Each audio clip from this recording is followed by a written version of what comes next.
kita mulai perkuliahan pada hari ini. Sebelumnya, Bismillahirrahmanirrahim. Assalamualaikum warahmatullahi wabarakatuh. Waalaikumsalam warahmatullahi wabarakatuh. Ya, teman-teman semua, para mahasiswa, berjumpa kembali dengan saya di di mata kuliah reproduksi dan embriologi hewan. Nah, untuk pertemuan pada minggu kedua hari ini, kita akan belajar mengenai lanjutan yang kemarin, yaitu gametogenesis, terlebih khusus ke oogenesis. Baik, sebelum kita mulai perkuliahan pada siang hari ini, kita awali dengan bacaan basmalah bersama. Bismillahirrahmanirrahim. Amin ya rabbal alamin. Semoga kita dalam keadaan sehat walafiat dan perkuliahan ini dapat berjalan dengan lancar. Sebelumnya mungkin saya flashback terlebih dahulu mengenai materi yang kemarin-kemarin, yaitu belajar mengenai gametogenesis, proses pembentukan gamet. Minggu kemarin kita sudah belajar mengenai proses spermatogenesis, yaitu proses pembentukan gamet pada laki-laki. Nah, sekarang kita akan belajar dengan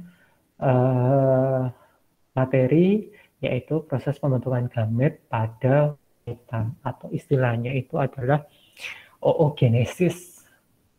Nah, mungkin saya akan langsung bahwa oogenesis ini merupakan formasi, mekanisme formasi, perkembangan, dan kematangan pada sel telur.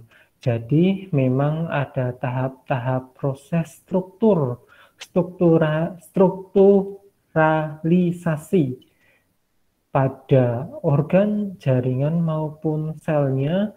Kemudian ada suatu tahapan-tahapan perkembangan pada mekanisme tersebut, kemudian diakhiri dengan kematangan pada sel gamet, dalam hal ini adalah sel telur atau ovum. Itulah yang kita sebut sebagai oogenesis. Jadi sangat kompleks sekali tahapan dan proses perkembangannya dibandingkan dengan spermatogenesis. Tetapi sama-sama proses pembentukan sel gamet yang haploid berasal dari progenitor yang diploid. Jadi sel telur pada wanita itu juga kalau kromosomnya itu ada 23 kromosom, sedangkan sel somatiknya itu ada 46. Jadi itu sama antara spermatogenesis dengan oogenesis, hanya saja memang nanti hasilnya terutama sel telurnya itu yang sedikit berbeda. Nah, sebelum kita belajar mengenai prosesnya, kita flashback terlebih dahulu mengenai struktur bagian dari sistem reproduksi betina atau pada wanita. Nah, organ yang berfungsi untuk menghasilkan telur atau sel telur itu kita sebut sebagai ovarium. Nah, wanita itu punya 2 pasang ovarium. Kemudian kalau kita lihat bagian-bagian yang lain, di sini itu ada fimbre, di mana fimbre ini yang berfungsi untuk menangkap hasil dari ovulasi. Ovulasi itu adalah proses pelepasan sel telur yang proses pelepasan sel telur dari ovarium itu kita sebut sebagai ovulasi. Nah, ternyata sel telur itu nanti akan ditangkap oleh fimbre, kemudian nantinya akan berjalan melewati saluran yang kita sebut sebagai oviduct. Nah, kemudian kalau misalnya memang nanti terjadi proses perkawinan, maka kalau kita lihat di bagian organ intim wanita, terutama misalnya pada bagian perinealnya ya, pada bagian luar, nah organ intim wanita itu ada bibir. Nah, di sini ada labia minora, kemudian di sini ada ini adalah labia minora. Kemudian di sini adalah labia mayora. Nah, kemudian untuk yang bibir kecil yang ada di sini, ini adalah bukaan vaginanya, di mana disinilah nanti tempat terjadi proses kopulasi, penis masuk di bagian yang ada di sini. Nah, Saat kemudian penis masuk, maka penis akan mengeluarkan sperma sampai ke bagian serviks di sini. Nah, penis itu cuma sampai di bagian serviks di sini, tidak tembus sampai ke bagian uterus. Nah, di rongga yang ada di sini, ini kita sebut sebagai vagina, tempat kopulasinya penis. Nah, vagina ini ujungnya adalah serviks. Nah, kemudian di sini ada sebuah tabung. Nah, ini kita sebut sebagai organ uterus. Kalau kita lihat lagi, nanti sperma akan berjalan sampai ke bagian oviduct. Nantilah proses fertilisasi itu dimulai dari oviduct yang ada di sini, kemudian dia akan berlanjut, berjalan sampai ke dinding yang ada di bagian uterus. Barulah di situ akan mengalami yang namanya implantasi. Nah, proses penanaman embrio di bagian dinding uterus. Oke, nah itu adalah struktur anatomi dari dari sistem reproduksi.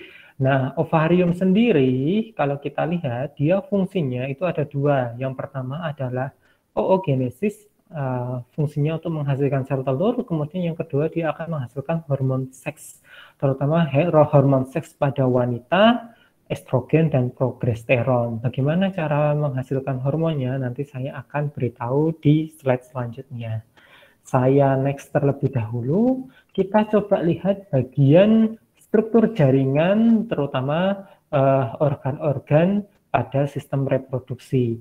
Nah, ini gambar yang sama. Kalau kita lihat secara spesifik pada bagian dari saluran oviduct tadi, itu kalau kita lihat ternyata gambaran histologisnya seperti ini teman-teman semua. Ada lapisan muskularisnya, ada lapisan otot, kemudian di sini ada lapisan permukaan. Di bagian permukaannya, atau kita sebut sebagai lapisan mukosa, di bagian lapisan mukosa itu terdiri dari sel-sel epitel. Oh, ternyata ada penyusun epitelnya, tetapi tidak sembarang epitel. Di sini epitelnya bentuknya kolumner dan di bagian atasnya itu terdapat silia atau rambut getar. Fungsi dari silia ini adalah untuk memperlancar proses berjalannya sel telur atau ovum tadi menuju ke bagian endometrium atau nanti dia berfungsi pada saat proses fertilisasi.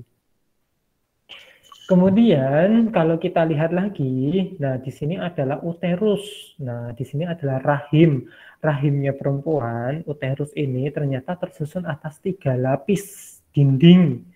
Nah, 3 lapis dinding pada uterus itu terdiri dari lapisan yang paling dalam, saya sebut sebagai endometrium, kemudian lapisan otot yang ada di tengah, saya sebut sebagai lapisan myometrium, dan lapisan yang paling luar, nah di sini disebut sebagai lapisan perimetrium. Di mana kalau misalnya kita lihat pada lapisan endometrium, ini lapisannya cukup tebal dan terdapat ada 2 bagian lapisan lagi di endometrium ini, functional layer dan basal layer, di mana kalau basal layer itu terdapat tetapi terdapat lebih banyak glandula atau kelenjar-kelenjar dibandingkan di bagian permukaannya. Sedangkan fungsi dari endometrium ini tempat proses implantasi atau penanaman embrio. Jadi nanti kalau fertilisasinya sudah terjadi, maka embrio akan diimplant di dalam endometrium atau di dalam uterus, bukan di vagina. Vagina itu hanya rongga untuk masuknya penis. Kemudian di sini ada lapisan myometrium. Nah, di sini adalah gerakan otot polos yang berfungsi untuk merangsang kontraksi, terutama nanti pada saat melahirkan dan lain sebagainya. Kemudian di sini adalah lapisan luar, yaitu adalah jaringan ikat atau perimetrium.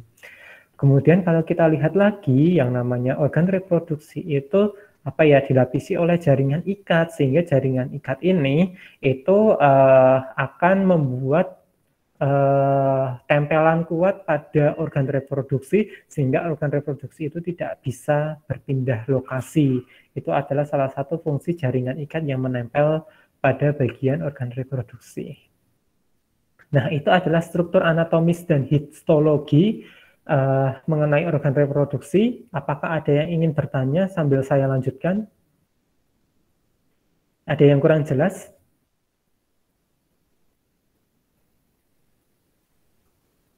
Cukup ya? Cukup? Baik, kalau cukup, saya lanjutkan lagi. Bagaimana dengan struktur histologi pada ovarium? Nah, ovarium itu kalau misalnya kita potong secara melintang, maka susunannya seperti ini. Ini kalau gambaran skematis ya, tetapi kalau gambaran histologi, terutama parafin, atau parafin. Nah, ini kita lihat, ternyata gambaran struktur histologi dari ovarium itu ada dua lapisan pada bagian ovariumnya. Yang pertama adalah lapisan tengah, saya sebut sebagai medula. Sekali lagi saya sebut sebagai medula. Kemudian di bagian pinggir di sini, ini saya sebut sebagai korteks. Oke, nah medula di sini dia itu tersusun atas jaringan ikat dan kapiler darah. Nah di sini banyak pembuluh darah yang berfungsi untuk memberikan nutrisi pada sel-sel yang ada di bagian korteks.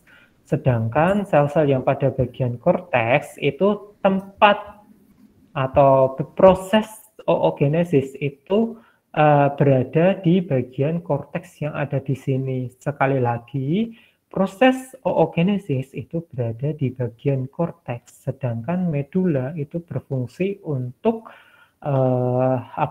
letaknya jaringan ikat dan pembuluh darah. Nah, ini perbesaran yang cukup besar, di mana pada bagian tengah di sini ini adalah di sini adalah bagian medula, sedangkan bagian pinggir di sini ini adalah bagian korteks. Nah, kita lihat ternyata sel-sel telur itu berada di bagian korteks yang ada di sini. Nanti kita akan lihat bagaimana susunan-susunan dari ovarium itu sendiri, terutama pada bagian korteks. Baik, saya lanjutkan. Nah, sekarang kita akan belajar konsep dari oogenesis. Jadi yang namanya oogenesis itu sama, dia merupakan proses gametogenesis yang berasal dari sel gamet, progenitornya itu saya sebut sebagai oogonium. Nah, ini adalah oogonium dengan tipe sel yang memiliki 46 jumlah kromosom pada manusia dan dia diploid. Oogonium ini sudah ada pada saat kita embrio. Mohon maaf, pada perempuan pada saat embrio. Nah, pada perempuan embrio itu dia sudah punya oogonium. Dan ternyata lagi pada janin, terutama pada saat di dalam kandungan, oogonium atau oogonia itu sudah memulai tahap awal proses pembelahan secara mitosis. Jadi ini sebelum lahir itu ternyata proses oogonium berproliferasi menjadi oosit primer itu sudah terjadi. Sekali lagi ya, pada saat embrio ini oosit primer itu sudah terjadi, sudah terbentuk. Pembelahannya secara mitosis sehingga jumlah kromosomnya itu masih 46 dan dia diploid. Nah, kemudian kalau kita lihat lagi, sebelum lahir oosit primer itu akan dikelilingi oleh suatu lapisan sel yang disebut sebagai sel granulosa. Nah, lapisan ini akan membentuk folikel. Folikel itu kita sebut sebagai folikel primer. Nah, bagaimana contoh folikel primer ini? Nanti saya akan kasih contoh di slide selanjutnya. Saya lanjutkan. Oosit primer ini dia akan mengalami suatu pemberhentian meiosis sampai pubertas. Disebut sebagai fase henti meiosis. Jadi, pada saat proses perkembangan embrio itu sudah terbentuk oosit primer. Nah, di dalam ovarium. Kemudian setelah dia lahir sampai wanita ini puber gitu ya. Itu oosit primer itu tidak akan mengalami proses pembelahan atau tidak mengalami proses oogenesis selanjutnya atau lanjutan. Dia diem saja. Nah, diemnya ini sampai dia setelah puber, ini disebut sebagai fase henti meiosis. Barulah setelah nanti dia akan mengalami fase pubertas, kemudian folikel primer ini dia akan membesar ukurannya 1000 kali lipat. Kenapa? Karena terjadi proses penimbunan sitoplasma di dalam sel oosit primer. Setelah itu, saat dia mengalami fase pubertas, oosit primer itu kemudian dia akan membelah menjadi dua sel yang berbeda, Yang pertama adalah oosit sekunder, kemudian yang kedua adalah badan polar. Perbedaannya di mana oosit sekunder itu memiliki proses pembelahan ini secara meiosis. Jadi meiosis itu akan dimulai itu saat wanita sudah puber. Nah, kemudian oosit akan membelah menjadi oosit sekunder dan badan polar. Di mana oosit sekunder itu kayak sitoplasma. Dia memiliki organ-organel yang penting. Dia memiliki sitoplasma yang banyak, sedangkan badan polar itu dia tidak memiliki apa-apa. Dia hanya memiliki inti sel saja. Nah, kenapa kok ada mekanisme seperti ini? Karena untuk proses fertilisasi, untuk proses pembelahan embrio itu kita harus membutuhkan organel-organel dan sitoplasma tentunya yang berfungsi untuk untuk memacu atau untuk membantu proses proliferasi. Padahal kalau kita lihat sebelumnya yang namanya sel sperma saat mengalami proses spermatogenesis itu sel sperma ini dia akan melakukan proses yang disebut sebagai spermiogenesis, yaitu proses pembentukan sel sperma di mana dia hanya akan terbentuk tudung, kepala, di dalamnya ada akrosom, ada inti sel, kemudian di lehernya ada mitokondria dan ada flagel. Tidak ada organel-organel yang lain. Laki-laki ya, itu meninggalkan apa istilahnya tuh hartanya, tahtanya, sitoplasmanya hanya untuk bisa berjalan lebih cepat dan dapat melakukan proses fertilisasi di sel telur. Sehingga sel telur itu harus menyiapkan umbur rampenya. Dia harus menyiapkan banyak fasilitas agar nantinya saat sel sperma ini datang, itu kemudian proses perkembangan atau proses pembelahan embrio itu dapat terjadi. Maka kalau misalnya sel oosit primer itu akan membelah menjadi dua oosit sekunder, maka sitoplasma yang kaya akan nutrisi dan lain sebagainya tadi itu akan terbelah menjadi dua bagian sehingga ukuran dari oosit sekunder ini akan lebih kecil daripada oosit primer karena dari sel yang besar akan membelah menjadi dua sel yang kecil. Tetapi wanita tidak akan melakukan itu. Wanita mengorbankan satu selnya untuk menjadi badan polar yang dia tidak memiliki apa-apa, sedangkan oosit sekunder itu akan terbentuk inti yang haploid dengan sitoplasma yang banyak sekali organel dan nutrisinya. Sehingga nantinya saat terjadi proses fertilisasi, itu proses perkembangan embrionya dapat berjalan dengan baik. Itu salah satu fungsinya. Kenapa terbentuk badan polar. Kemudian yang kedua, setelah itu, maka wanita itu setelah puber, kan terbentuk oosit sekunder yang ada di sini. Nah, itu kemudian wanita akan mengalami yang namanya ovulasi. Jadi akan mengeluarkan sel telur. Loh, berarti ovarium itu akan dikeluarkan oleh ovarium itu akan mengeluarkan ovum dalam bentuk oosit sekunder ya? Iya, bukan ootit atau bukan sel telur yang matang. Kapan sel telur itu sel telur yang mature atau yang dewasa itu terbentuk? Saat proses fertilisasi atau saat sperma ini melakukan penetrasi masuk ke dalam ovum, barulah terjadi proses pembelahan menjadi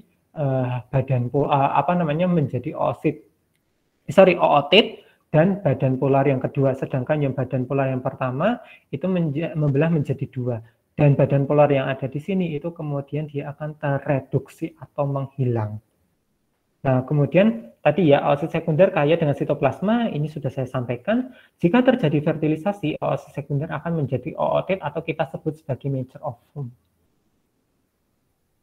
Oke. Itulah proses oogenesis. Apakah ada yang ingin bertanya?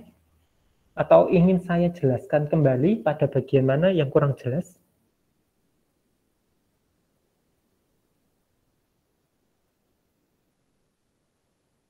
Cukup ya? Saya lanjutkan. Nah, kita bandingkan antara proses gametogenesis pada sperma dan pada sel telur. Tadi ya sama-sama istilahnya adalah gametogenesis, tapi yang di sini spesifik spermatogenesis, yang di sini adalah oogenesis. Di mana kalau kita lihat jumlahnya dari spermatogonium, dia akan membelah secara mitosis dan dia akan membelah secara meiosis.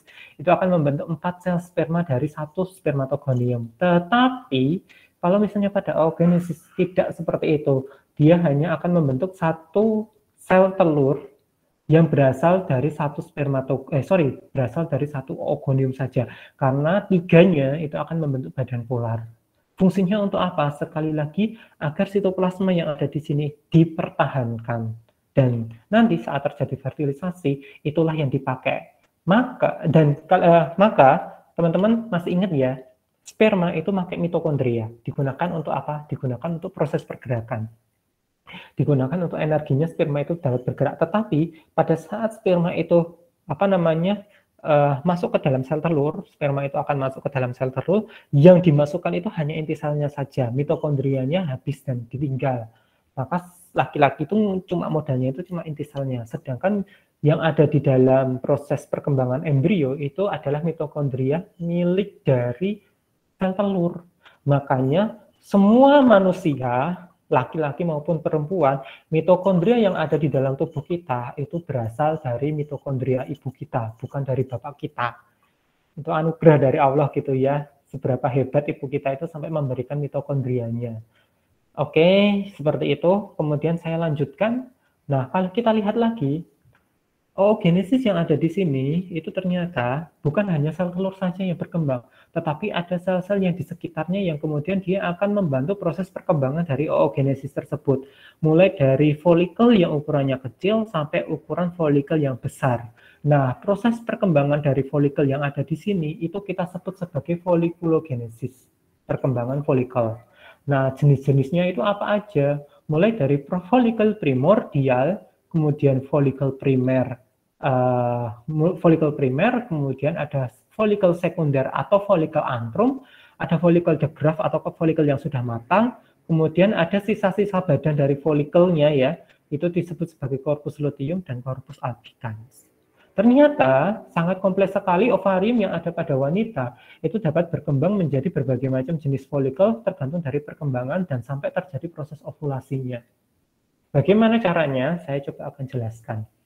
Folikulogenesis itu terdiri dari dua tahap. Yang pertama adalah fase folikular, kemudian yang kedua adalah fase folikular, di mana saat pembentukan oogonium menjadi oosit primer itu pada fase folikel primer. Di sini terbentuk folikel primer yang ukurannya kecil-kecil. Folikel primer ini akan berkembang menjadi ukuran yang besar, kita sebut sebagai folikel primordial itu kemudian dia akan menjadi folikel primer yang ukurannya jauh lebih besar. Kemudian dia akan menjadi folikel yang lebih matang dengan ukuran 12 sampai 16 mm kita bandingkan dengan tadi yang awalnya 40 mikrometer. Kemudian saat dia lepas, nah lepas ini saya sebut sebagai ovulasi. Nah, badan sisanya yang ada di sini ini kita sebut sebagai korpus. Nah, inilah yang disebut sebagai fase luteal. Saya akan lanjutkan, coba kita akan belajar pada bagian fase folikular terlebih dahulu. Yang pertama, ada sebagian folikel yang kemudian akan berkembang, ada beberapa folikel yang tidak berkembang. Jadi sebenarnya wanita itu sudah sel telur itu hanya terbentuk satu pada satu fasenya, itu aja tidak semuanya bisa berkembang secara baik. Folikel yang tidak berkembang itu saya sebut sebagai folikel atresia. Nah, folikel atresia ini juga semakin banyak dipengaruhi oleh beberapa faktor termasuk faktor luar. Contohnya adalah jika wanita ini mengkonsumsi mengkonsumsi obat-obat kontrasepsi, itu akan memicu gangguan terhadap perkembangan folikel sehingga jumlah folikel atresianya lebih banyak. Folikel atresianya yang lebih banyak itu maka proses fertilisasi atau sel telur yang terbentuk itu juga tidak akan banyak sehingga fertilisasi tidak akan terjadi. Itulah fungsi dari obat KB atau obat kontrasepsi. Kemudian selain itu senyawa-senyawa toksik itu juga dapat memicu proses pembentukan folikel atresia, bahan-bahan toksik dan lain sebagainya. Mungkin kalau yang pada laki-laki dapat memicu spermatogenesis, kalau di sini dapat meningkatkan jumlah atresia. Saya lanjut. Nah, ternyata di sini oosit primer itu kemudian di sekelilingnya itu ada suatu sel yang kita sebut sebagai sel granulosa. Nah, suatu lapisan granulosa pada folikel primer, folikel awal gitu ya, folikel primer dan primordial, itu kemudian dia akan berproliferasi dan mengelilingi oosit. Nah, ini folikel primordial. Kemudian dia akan terbentuk sel-sel granulosa yang mengelilingi oosit. Awalnya seperti itu. Maka akan terbentuk folikel primer satu lapis atau folikel primer unilaminer. Folikel primer satu lapis atau folikel unilaminer. Nah, kemudian sel granulosa yang di sini dia akan mengeluarkan sebuah cairan kulit kental. Nah, lapisan yang ada di luar sini disebut sebagai zona pellucida. Mungkin di sini ada yang bisa membantu saya bahwa zona pellucida ini mirip dengan fungsi sel Sertoli pada proses spermatogenik atau spermatogenesis. Ada yang tahu fungsi dari zona pellucida untuk apa?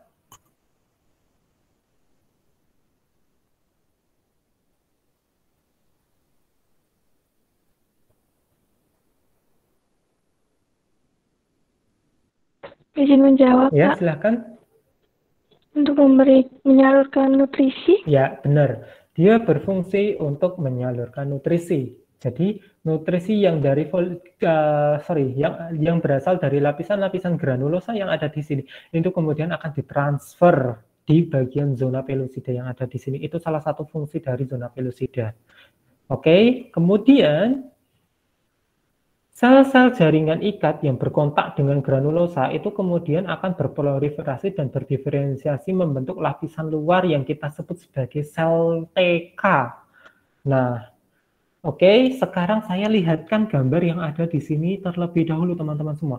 Ternyata lapisan granulosa ini kemudian semakin lama dia semakin berkembang menjadi berlapis-lapis, maka di sini disebut sebagai folikel primer multilapis atau multilaminer. Nah, di sini lapisannya banyak.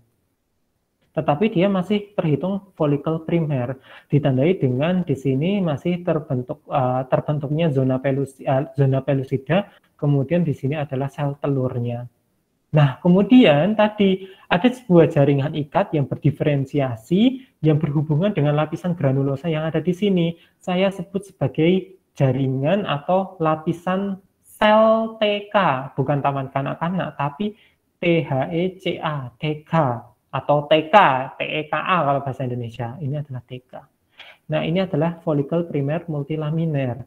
Nah, ini adalah sebuah respon antara parakrin ya. Apa yang dimaksud dengan parakrin? Parakrin itu adalah komunikasi antar sel. Jadi antara satu sel dengan sel yang lain itu berkomunikasi. Nah, di sini ada sel granulosa, ada sel TK, dia akan berkomunikasi. Nah, ini mekanisme komunikasinya. Kemudian dia akan berkembang lanjut lagi. Oh iya, sebelumnya sel TK dan sel granulosa ini saya sebut sebagai folikel. Nah, folikel ini kemudian dia akan mengeluarkan estrogen. Hormon estrogen. Jadi, hormon estrogen itu sudah terbentuk. Nah, ini membantu proses seorang wanita itu menjadi jauh lebih matang. Walaupun belum puber, tetapi ciri-cirinya sudah terlihat karena dia sudah menghasilkan hormon estrogen.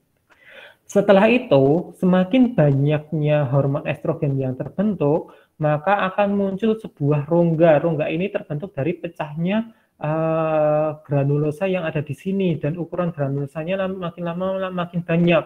Maka akan terbentuk suatu rongga yang berisi cairan. Nah, cairannya ini adalah hormon estrogen. Nah, di sini rongga ini saya sebut sebagai antrum. Folikel yang cukup berkembang itu akan berespon terhadap folikel stimulating hormon.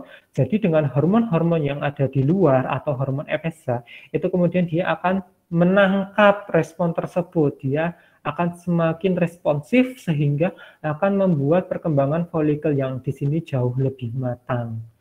Oke, nah ada perbedaannya lagi. Kalau di sini sudah terlihat antrum, kemudian di sini sudah terlihat dua lapis sel TK, yaitu TK interna dan TK eksterna. Nah, itu ini bukan merupakan folikel primer, tetapi ini sudah merupakan folikel sekunder atau folikel antrum. Semakin lama dia akan semakin besar, kemudian di sini nanti antrumnya semakin luas. Nah, menandakan bahwa luasnya ini menandakan bahwa dia semakin matang. Nanti kalau matang, nah di sini dia akan keluarnya ini disebut sebagai fase ini disebut sebagai follicle degrowth.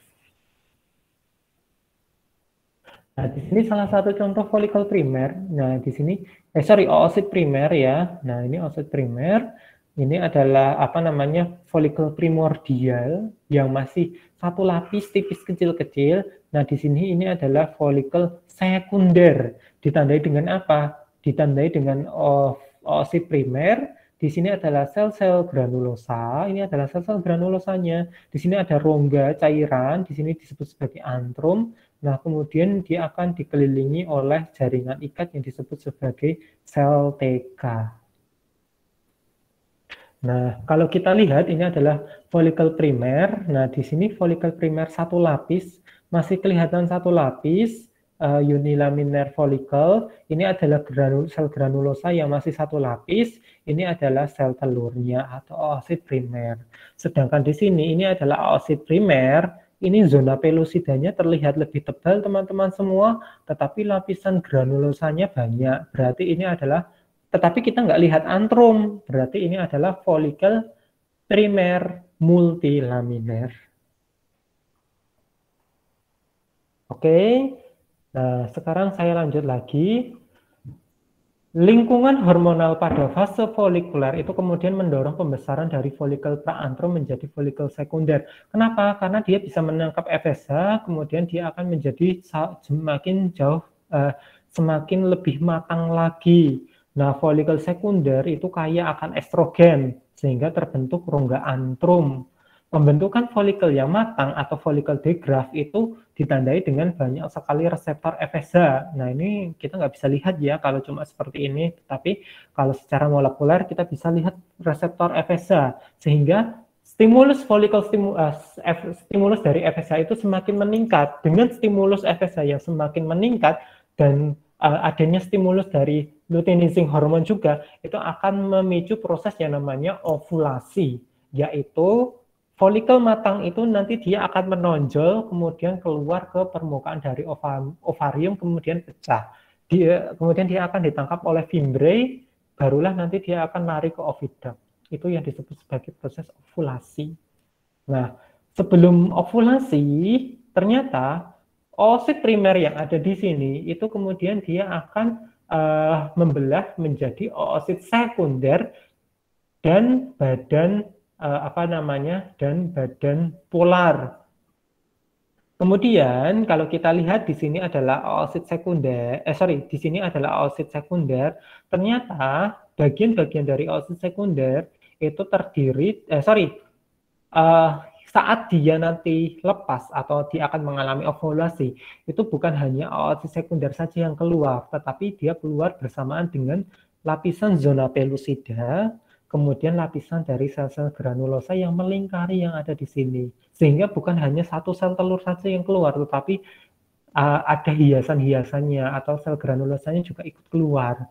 Nah, kumpulan dari lapisan yang ada di sini ini disebut sebagai corona radiata, atau nama bahasa Indonesianya itu adalah mahkota yang memancar. Jadi kalau misalnya nanti terjadi proses ovulasi, itu semuanya satu lapisan yang ada di sini, bukan hanya sel telurnya saja yang keluar, karena nanti sperma akan berjuang untuk untuk melakukan penetrasi dan menembus pada bagian corona radiatanya. Oke, nah ini kalau kita lihat ya, semakin perbesaran besar. Nah, di sini adalah sel telurnya, ini adalah zona pelusidanya. Nah, ini adalah lapisan granulosanya. Ini kalau dia melingkar seperti ini disebut sebagai corona radiata. Ini adalah antrumnya, rongga di mana berisi cairan, yang cairannya itu salah satunya adalah hormon estrogen. Kemudian di sini ada sel granulosanya juga. Kemudian lapisan luarnya itu adalah TK. TK-nya ada dua lapis kalau misalnya pada follicle degrowth, yaitu interna dan eksterna. Dalam dan luar. Ini adalah TK interna, segini jaraknya. Ini adalah TK eksterna. Ini adalah sel-sel granulosa. Kemudian di sini adalah antrumnya. Itu adalah kalau kita lihat susunan lapisannya seperti itu.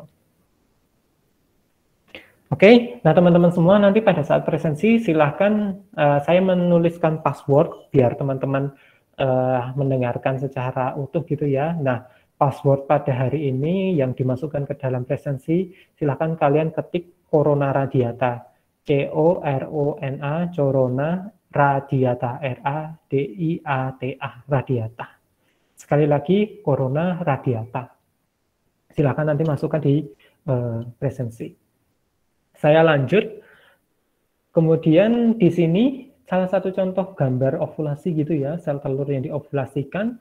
Nah, sel telur ini kemudian nanti akan ditangkap oleh fimbre, kemudian nanti akan masuk ke dalam saluran oviduct. Nah, bagaimana hormon pengatur siklusnya? Mungkin teman-teman perlu kita coba ulas bersama mengenai bagaimana hormon ini dapat bekerja. Otak itu di bagian otak kita, nah ada bagian yang berfungsi untuk menghasilkan hormon atau pusatnya hormon disebut sebagai hipotalamus. Nah di hipotalamus ini nanti dia akan menghasilkan hormon, akan mengeluarkan hormon yang kita sebut sebagai GnRH, gonadotropin releasing hormone, di mana GnRH ini kemudian akan memicu, saya bilang memicu ya, memicu kelenjar pituitari, terutama kelenjar pituitari pada bagian anterior, pada bagian depan, itu untuk menghasilkan hormon reproduksi. Nah, hormon anterior ini, atau dia akan mengeluarkan gonadotropin hormon ya, hormon gonad, hormon yang memicu gonad, itu ada dua, yaitu follicle stimulating hormone dan luteinizing hormone. Sekali lagi, kelenjar pituitari itu akan menghasilkan dua hormon gonadotropik, yaitu adalah FSH dan LH. Oke. Nah, follicle stimulating hormone ini kalau kita lihat sekali lagi dia akan memicu proses perkembangan folikel yang masih awal atau folikel primer yang di dalamnya sudah ada oosit primer, tetapi masih dalam kadar sedikit karena dia belum responsif, belum banyak reseptor FSH yang ada pada folikel primer. Tetapi semakin dia dewasa, FSH-nya juga semakin banyak dan dia growing, tumbuh folikelnya, dia akan membentuk yang namanya folikel dari folikel primer, tadi primordial, kemudian ke primer, kemudian ke sekunder. Nah, dari sekunder semakin tinggi reseptor FSH-nya, maka dia bisa menangkap FSH semakin banyak lagi, maka dia akan membentuk folikel yang matang atau kita sebut sebagai follicle de Graaff. Nah, di follicle de Graaff ini kemudian dia akan mengalami fase ovulasi. Tetapi untuk mencapai fase ovulasi itu dibutuhkan respon dari follicle stimulating hormone dan luteinizing hormone, gitu ya. Jadi kalau kita lihat LH ini dia berfungsi dari tahap pematangan sampai dia ovulasi. Jadi kalau cuma FSH saja itu dia tidak akan muncul ovulasinya. Tetapi kalau misalnya bersamaan dengan LH maka barulah terjadi proses ovulasi. Nah, disinilah ditandai wanita itu sudah mengalami pubertas. Oke, kemudian sel telur dan sel granulosanya atau korona radiatanya itu barulah dia dikeluarkan, gitu kan. Tandanya wanita itu subur posisinya di sini, gitu. Nah, ternyata saat terjadinya proses perkembangan folikel, sekali lagi ya, saat terjadinya proses perkembangan folikel, itu ternyata dia juga menghasilkan hormon, yaitu adalah estrogen, di mana estrogen ini akan memicu proses proliferasi pada dinding endometrium, sehingga dinding endometrium itu semakin tebal. Kenapa tebal? Untuk proses implantasi embrio. Jadi nanti kalau kita lihat pada fase ovulasi di sini, embrio dinding endometriumnya pada uterus itu sudah tebal. Gitu. Oke, saya lanjut lagi. Ternyata luteinizing hormone itu dia akan memicu proses perkembangan korpus luteum. Jadi nanti setelah ovulasi berjalan, sisa yang ada di sini, badan yang ada di sini itu akan menjadi badan kuning. Korpus itu badan, luteum itu kuning, badan kuning. Di mana korpus luteum ini akan menghasilkan hormon yang disebut sebagai progesteron dan estrogen. Jadi kalau folikel hanya menghasilkan estrogen, kalau progesteron kalau korpus luteum dia menghasilkan dua hormon progesteron dan estrogen, di mana progesteron itu juga memicu proses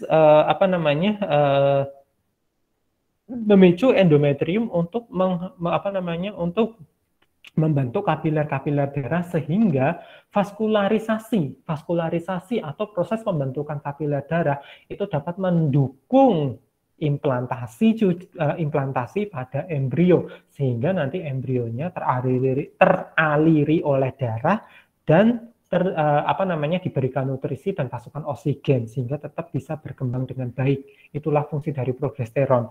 Dan dia juga memicu proses estrogen untuk meningkatkan penebalan dinding endometriumnya. Nah, setelah itu, jikalau tidak terjadi proses fertilisasi dan tidak terbentuk embrio, maka corpus luteum itu kemudian dia akan menjadi corpus albicans. Kemudian tidak ada fertilisasi, tidak ada implantasi embrio, kemudian dinding endometrium karena tidak ada karena corpus luteum itu kemudian jadi corpus albicans, berarti dia tidak akan menghasilkan progesteron dan estrogen. Dengan progesteron dan estrogennya itu menurun, maka itu kemudian dindingnya itu akan luruh, kapiler darahnya akan luruh, kemudian wanita akan mengeluarkan darah haid. Kemudian kembali lagi ke folikel primer yang ada di sini, kemudian nanti tumbuh lagi, kemudian estrogennya naik lagi, kemudian muncul dinding endometrium lagi, ovulasi lagi. Kalau tidak ada pembuahannya, kemudian luruh jadi darah lagi, seperti itu seterusnya. Itu yang disebut sebagai siklus menstruasi. Oke, ada pertanyaan sebelumnya? Saya Pak izin bertanya. Ya, siapa ini? Aulia Syafadila. Oke, Aulia, silahkan. Izin bertanya Pak, apabila menggugurkan kandungan dengan obat-obat tertentu itu mempengaruhi nggak Pak dengan fase yang tadi folikular itu? Jelas akan mempengaruhi. Sebenarnya kalau untuk menggugurkan kandungan itu bukan ke fase siklus hormonal, mohon maaf, bukan ke siklus hormonalnya di sini, tetapi lebih ke bagian dinding rahimnya yang ada di sini. Jadi bagaimana caranya obat-obatan tertentu ya, tergantung dari jenisnya, itu kemudian dia memicu kontraksi pada bagian miometriumnya sehingga embrionya itu lepas belum pada masanya, mati belum pada masanya. Atau ada beberapa jamu-jamuan yang berfungsi sebagai sitotoksik, racun yang kemudian dapat membunuh dari embrio tersebut. Nah, itu juga bisa. Ada juga yang dipijit-pijit kayak gitu ya. Nah, itu kan juga berfungsi untuk menghancurkan lapisan dinding yang ada di sini. Negatifnya, bagi wanita yang istilahnya menggugurkan kandungan, terutama yang secara mekanik gitu ya, dipijit dan lain sebagainya, memang dia akan merusak, memang bertujuan untuk merusak lapisan dinding yang ada di sini pada bagian uterusnya. Kemudian memicu istilahnya itu keluarnya janin yang bukan pada masanya. Tetapi memiliki efek negatif, kemungkinan besar itu adalah lapisan pada bagian yang di sini akan rusak, sehingga kemungkinan kalau punya anak lagi atau melakukan proses fertilisasi lagi itu istilahnya itu lapisan pada bagian uterusnya atau pada bagian endometriumnya itu sudah tidak bagus. Nah, itu makanya kenapa kok yang namanya pijit-pijit seperti itu tidak bagus, dan mengkonsumsi obatan untuk aborsi yang memang tidak direkomendasikan oleh dokter dan tidak dibatasi oleh dosisnya itu juga tidak baik. Aborsi hanya boleh dilakukan dengan kepentingan tertentu, terutama kesehatan atau keselamatan ibunya atau misalnya janinnya, dan memang istilahnya itu harus melalui kaedah klinis. Dalam hal ini adalah dokter yang menanganinya secara langsung gitu. Baik Pak, lalu kalau misalnya mengenai kanker dan tumor gitu juga berpengaruh juga Pak mengenai ini? Beda istilahnya. Kalau kanker dan tumor itu tidak ada hubungannya dengan proses perkembangan yang ada di sini. Tumor tergantung dulu pada bagian mana. Apakah tumornya itu pada bagian ovariumnya, atau pada bagian ovidaknya, atau pada bagian endometriumnya. Kalau misalnya terjadi kelainan pada bagian endometriumnya bisa atau pada bagian keseluruhan dari uterusnya. Nah, bahayanya jika terjadi kelainan atau kerusakan atau terjadi kanker, tumor dan lain sebagainya pada bagian uterus, atau pada bagian rahim itu, dan dokter menyarankan untuk rahimnya diangkat, ya wassalam, na'udzubillah min zalik, wanita tidak bisa melahirkan, tidak bisa mempunyai anak karena tabung yang digunakan untuk proses perkembangan embrionya itu dicabut. Tetapi kalau kankernya pada ovarium, wanita itu punya dua, gitu kan. Jadi kalau misalnya nanti satunya diambil, diangkat, gitu ya. Kalau masih ada satu lagi, wanita ini masih dalam kategori subur, gitu. Jadi kalau untuk kanker sendiri berbeda tergantung dari bagian mana yang terjadi kelainan atau penyakit tersebut. Baik Pak, paham. Terima kasih. Ya, sama-sama. Ada pertanyaan yang lain lagi? Pak, saya izin bertanya. Ya, silahkan. Jadi mengenai menstruasi ya Pak. Jadi kan siklus normalnya perempuan itu kan menstruasi itu 7 hari ya Pak. Tapi ada juga perempuan yang menstruasinya itu terus-menerus begitu lah Pak. Jadi berhentinya itu hanya 2-3 hari lalu menstruasi lagi. Itu terjadi karena apa ya? Apa karena pembentukan sel telur terus-menerus atau bagaimana ya Pak? Di sini sih, sebenarnya di sini. Jadi hormonnya itu nggak stabil atau nggak bagus karena wanita juga memiliki, bagaimana ya jelasinnya ya, perbedaan pertumbuhan, kemudian produksi hormon antara masing-masing wanita itu berbeda. Nah, bersyukurlah bagi teman-teman yang memiliki siklus menstruasi teratur, sehingga istilahnya itu tingkat kesuburan kalian itu juga bisa diperhitungkan. Tetapi bagi teman-teman atau bagi wanita yang memiliki siklus menstruasi yang tidak teratur, nah ini yang susah gitu kan. Apalagi kalau misalnya itu mempengaruhi siklus reproduksinya. Nah, kalau itu akan berpengaruh terhadap program, terutama program untuk mendapatkan anak, biasanya dokter akan meresepkan obat-obatan atau mungkin ada terapi dan lain sebagainya yang membuat hormon itu menjadi jauh lebih teratur, gitu. Tetapi kalau siklus menstruasi, memang siklus menstruasi itu ada yang teratur, ada yang tidak teratur, asalkan itu tidak berbahaya, tidak membuat sebuah penyakit, dan tidak menimbulkan ketidaknyamanan yang namanya menstruasi akan menimbulkan ketidaknyamanan. Tetapi kalau masih bisa masih bisa dihandle ya, masih bisa dihandle gitu ya. Nah, itu menurut saya masih tidak apa-apa. Tapi kalau misalnya memang berpengaruh terhadap kesuburan, nah itu perlu diperiksa, terutama ke dokter kandungan ataupun dokter kandungan sih kalau untuk itu. Gitu. Baik Pak, terima kasih. Ya, sama-sama. Ada yang lain lagi? Saya Pak izin bertanya. Ya, silahkan. Apakah yang itu Pak tadi Pak yang misalnya menstruasi tidak lancar, nah itu suatu saat akan lancar atau akan seperti itu terus Pak, nggak lancar terus? Wah, itu tergantung sih, antara satu wanita dengan wanita yang lain itu berbeda-beda. Kadang ada yang lancar, ada yang nggak lancar gitu kan, kemudian bisa lancar lagi, ada yang memang nggak lancar terus-menerus, itu juga ada yang kayak gitu. Susah sih karena ini lebih ke personal gitu. Memang harus konsultasi ke dokter sih kalau modelnya seperti itu. Karena gitu ya, jujur saya nggak bisa karena nggak bisa menjawab secara pasti karena itu adalah permasalahan secara klinis. Oh ya, baik Pak, terima kasih. Yuk, sama-sama. Ada yang lain lagi, silahkan. Pak, saya izin bertanya. Oke, ya silakan.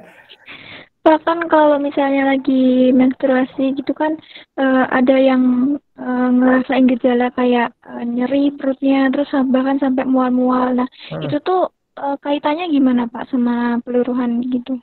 Kalau peluruhan sih tidak. Gejala seperti itu lebih ke hormon sih. Karena tadi ya, dia akan mempengaruhi pada bagian lapisan dinding uterus, sehingga kalau misalnya mual dan lain sebagainya itu sebenarnya adalah respon yang ada di sini.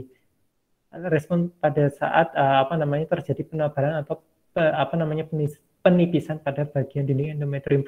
Kemudian kalau mual-mual dan lain sebagainya sebenarnya itu adalah kalau saya tidak salah kira itu regulasi naik turunnya hormon kalian, karena memang tadi wanita itu memiliki banyak sekali hormon LH, FSH, estrogen, progesteron dan lain sebagainya, sehingga gejolak perubahan hormon tersebut dapat menyebabkan efek-efek samping yang dialami oleh para wanita gitu. Baik Pak, terima kasih Pak. Oke, sama-sama. Saya lanjutkan ya. Oke, nah saya lanjutkan. Di sini kemudian kalau misalnya kita lihat ya, sel telur yang sudah dikeluarkan, sekali lagi saya bilang bahwa bukan telur murni yang dikeluarkan, bukan oosit sekunder saja, tetapi di sini juga ada badan polarnya kecil yang nantinya akan mereduksi. Kemudian di sini ada sel telurnya, dan di sini adalah sel granulosanya yang membentuk corona radiata. Ini adalah zona pelusidanya. Ini adalah sel telur pada manusia yang kemudian dikeluarkan, sedangkan ukuran sperma segini, kecil.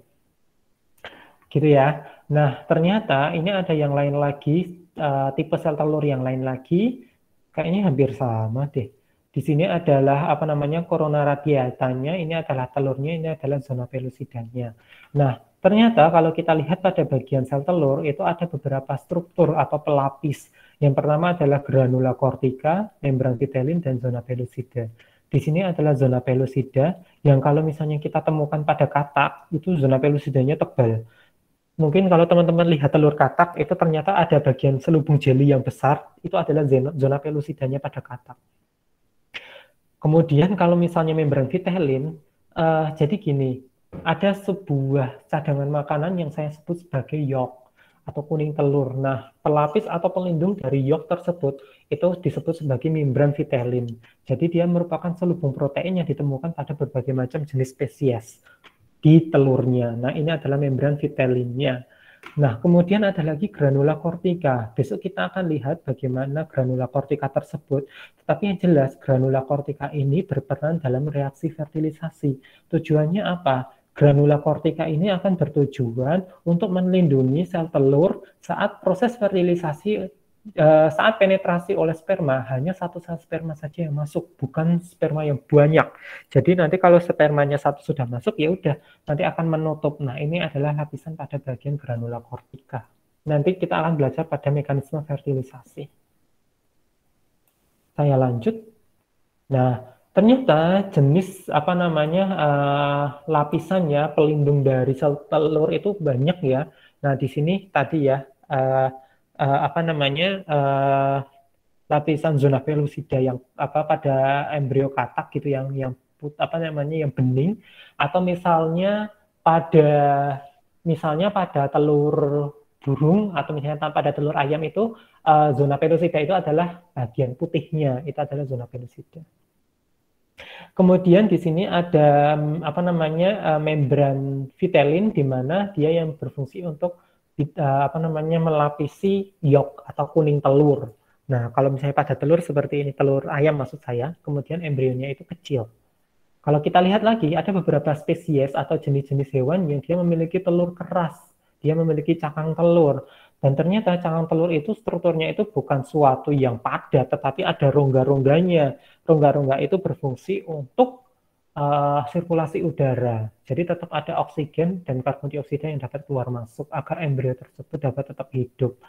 Kemudian kalau kita lihat lagi, susunannya di sini ada kalsium karbonat yang berasal dari lapisan telur tersebut, dibentuk saat proses proses fertilisasi terjadi. Nah, kemudian oleh unggas itu kemudian diselubungi cangkang tersebut. Nah, cangkang tersebut itu kandungannya tadi adalah kalsium karbonat yang akan diserap oleh embrio secara perlahan dan secara sedikit demi sedikit, yang berfungsi sebagai sumber kalsium pada saat proses pembentukan rangka. Nah, makin lama makin kelamaan kalsiumnya itu akan menipis, lapisan dari lapisan dari cangkangnya akan menipis sehingga saat dia dewasa itu dia bisa lepas, atau bukan lepas, dia bisa keluar dari cangkang tersebut karena dia serap tipis, kemudian dia bisa keluar dari telur. Nah, fungsinya seperti itu. Oke, saya akan lanjut lagi. Nah, ternyata sekarang kita akan fokus pada protein atau yolk. Jadi ada protein yang dibutuhkan embrio yang kemudian dia akan terakumulasi di dalam sel telur gitu ya. Nah, yang dihasilkan di luar ovarium melalui darah. Substansi yang terakumulasi tersebut, protein-protein tersebut, itu kita sebut sebagai yolk, atau orang awam istilahnya adalah kuning telur. Yolk ini sebenarnya berfungsi sebagai bahan makanan, sumber nutrisi, di mana nanti dia berkembang. Nah, saat berkembang dia butuh energi, butuh nutrisi. Nah, dia diambil dari sumber nutrisi, diambil dari yolk ya sebagai sumber nutrisi tersebut. Bukan hanya dari protein, tetapi ada campuran lemaknya juga, fosfolipid dan fatty atau asam lemak.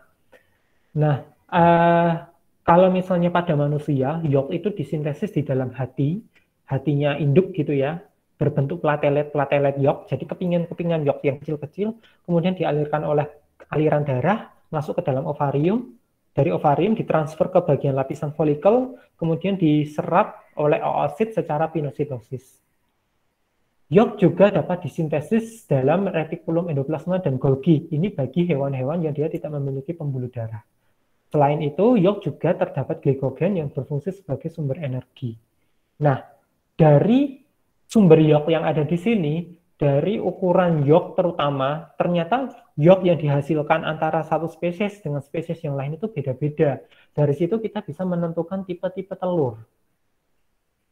Jadi sel telur itu memiliki sumbu dan polaritas. Kalau kita lihat telur gitu ya. Nah, di sini ya telur. Nah, di sini adalah nukleus misalnya. Kemudian kalau kita lihat tengahnya. Nah, sumbu yang di sini ada inti selnya itu kita sebut sebagai sumbu atau kutub animalis. Sedangkan kutub yang dia itu ada yolknya atau ada kuning telurnya itu kita sebut sebagai sumbu vegetatif. Atau sumbu vegetal atau kutub vegetativus. Sekali lagi, yang ada inti selnya itu adalah animalis, yang ada yolknya itu adalah vegetativus atau sumbu vegetal. Ada kutub animal, ada kutub vegetal, mengandung inti, mengandung yolk. Itu kalian harus paham konsep itu dulu. Dari sini, variasi dari yolk tadi itu akan menentukan tipe-tipe telur. Nah, kalau kita lihat, ada tipe telur ponoistik dan ada tipe telur meroistik, di mana ponoistik ini sintesis dari yolk tadi atau vitelin tadi itu berada di dalam telur sendiri. Jadi ada DNA dan ada RNA, karena sintesis protein itu kan berasal dari transkripsi dan translasi dari DNA ya. Berarti mekanisme itu berada di dalam telurnya sendiri, itu adalah telur ponoistik. Tetapi yang meroistik itu tipe eksogen, di mana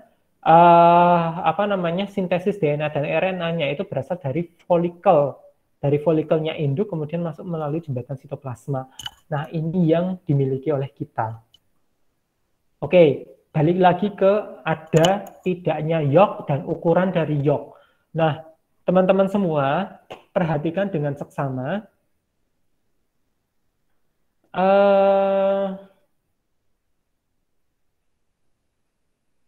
Oh iya, sebelumnya tadi saya sudah memberikan passwordnya belum ya? Oh, saya Sudah, lupa. Pak. Oke, baik. Oke, nah teman-teman coba lihat dengan seksama, warna yang bintik biru yang ada di sini ini adalah inti sel. Ini adalah inti sel, ini ada inti sel, ini adalah inti sel. Pahami dulu itu, gitu ya. Oke, ini adalah inti sel. Kemudian titik-titik biru yang kecil ini adalah kuning telurnya atau yolknya. Dan ternyata ada berbagai macam jenis tipe telur itu berdasarkan dari sebaran yolknya. Di sini yolknya tersebar secara merata, yang di sini dia berada di salah satu kutubnya. Kemudian yang di sini yolknya sangat besar sekali, yang di sini yolknya berada di tengah. Paham nggak? Yolknya di tengah, intinya di pinggir. Paham dulu nggak? Paham ya? Nah, paham ya? Oke. Nah, tipe yang seperti ini saya sebut sebagai tipe isolesital. Sedangkan yang dia seberangan, yang yolknya sedikit, itu berada di kutub animalis, atau kutub animalis itu tidak memiliki yolk, sedangkan kutub vegetatif itu ada yolknya, ini disebut sebagai tipe mesolesital. Sedangkan yang yolknya ukurannya besar itu disebut sebagai telolesital. Sedangkan yolknya yang berada di tengah, intinya berada di pinggir, itu disebut sebagai centrolesital. Iso, meso, telo, sentro. Ternyata tebaran yolk ini, ukuran yolk ini, ternyata dia akan menentukan bagaimana cara si telur ini dapat membelah, berproliferasi, melakukan proses cleavage, proses pembelahan. Dengan ukuran seberan yang merata, maka sel yang dihasilkan dari 1 jadi 2, 2 jadi 4, 4 jadi 8, itu ternyata bentuk selnya sama. Tetapi kalau yang di sini, karena yolk itu nantinya dia akan menghambat proses pembelahan embrio. Maka kalau kita lihat di sini ukuran yolknya gede, sedangkan yang di atas yolknya kecil. Ukuran selnya besar, yang di atas ukuran selnya kecil. Ukuran selnya kecil karena di sini yolknya sedikit. Nah, di sini karena yolknya yang di sini banyak, maka yang membelah cuma di atas. Kalau yang di sini yang membelah yang di tengah. Sedangkan yang di pinggir, yang membelah yang di inti selnya itu ada di tengah. Kok inti selnya ada di tengah, ding? Ini sentro ya. Ini inti selnya yang membelah di pinggir, yolknya di tengah. Nah, model seperti ini saya kasih contoh. Isolesital itu pembelahnya secara holoblastik. Mesolesital juga sama holoblastik. Telolesital secara diskoidal, sentrolesital itu secara superficial. Kalau kita lihat, nah ini akhirnya sel-selnya itu berada di pinggir, yolknya itu berada di tengah.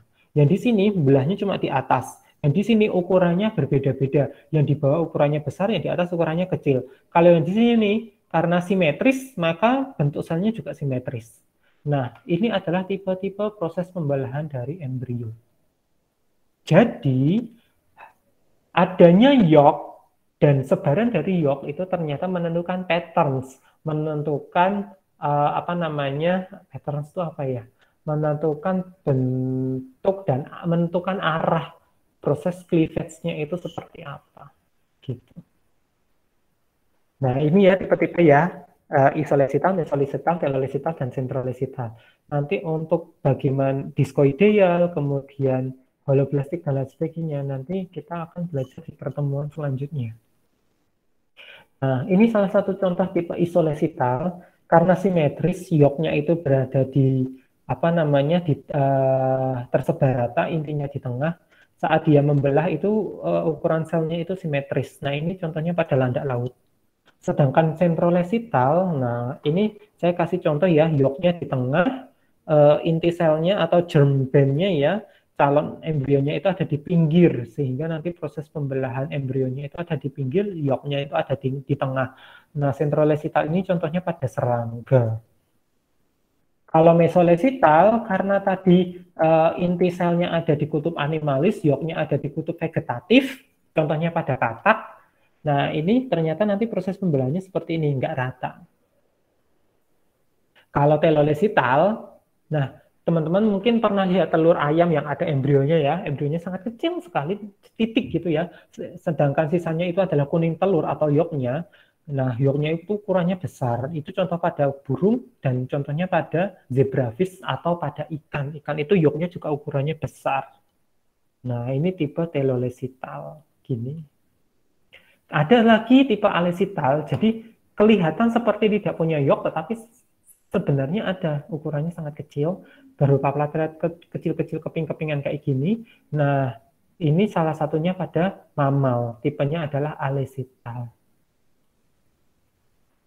Sehingga, kalau kita lihat ya, ini kita bandingkan manusia dengan telur ayam, atau ya telur ayam, ukurannya lebih kecil pada manusia. Tetapi kenapa kita tidak kalau berdasarkan ukuran kan ya harusnya manusia itu kan ukurannya besar ya.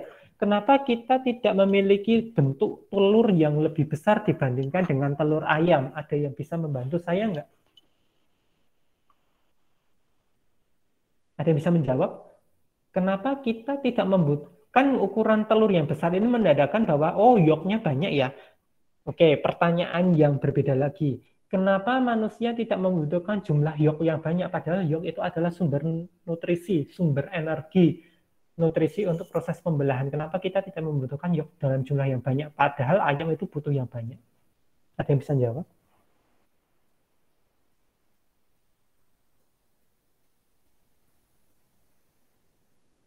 Halo? Pakai plasenta, Pak. Ya, benar. Pakai plasenta. Pakai plasenta, iya. Jadi keunggulan dari mammals itu dia memiliki yang namanya plasenta, di mana embrio tadi walaupun ukurannya kecil dan kita tidak memiliki cadangan berupa yolk, gitu ya, tetapi kita diberikan sokongan nutrisi dari induk kita melalui plasenta.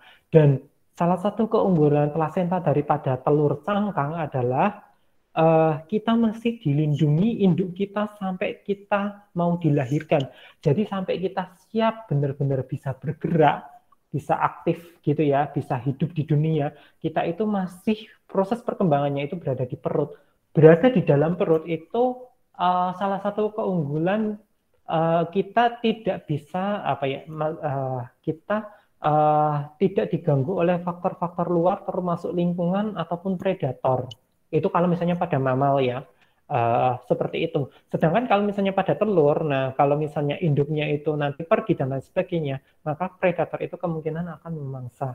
Nah, salah satu keunggulan dari mamal itu adalah mudah membawa embrionya di dalam perutnya masing-masing, kemudian ditransfer nutrisinya melalui plasenta, dibandingkan dia dikeluarkan di luar, kemudian ditetas. Sehingga mamal memang jauh lebih modern dibandingkan dengan kelas yang lain. Walaupun kita memiliki telur yang kecil, ini pada mamal telurnya sangat kecil, tetapi proses perkembangannya sama, ukuran proses embrio yang terbentuk sama. Karena intinya kan tersuplai nutrisi, nutrisinya mau dari yolk, nutrisinya dari plasenta dan sebagainya kan yang penting sama saja. Seperti itu. Jadi ini salah satu contohnya Xenopus pada katak. Itu besok kita belajar proses perkembangan pada katak itu bagaimana, kemudian ini pada cik atau pada ayam.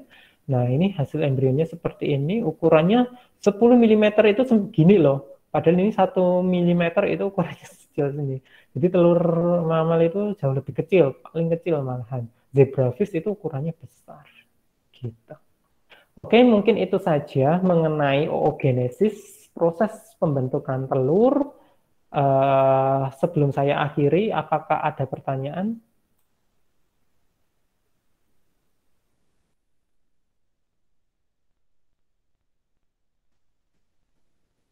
Cukup? Tadi sudah ada yang bertanya ya. Tapi mungkin ada yang mau bertanya lagi, saya persilahkan.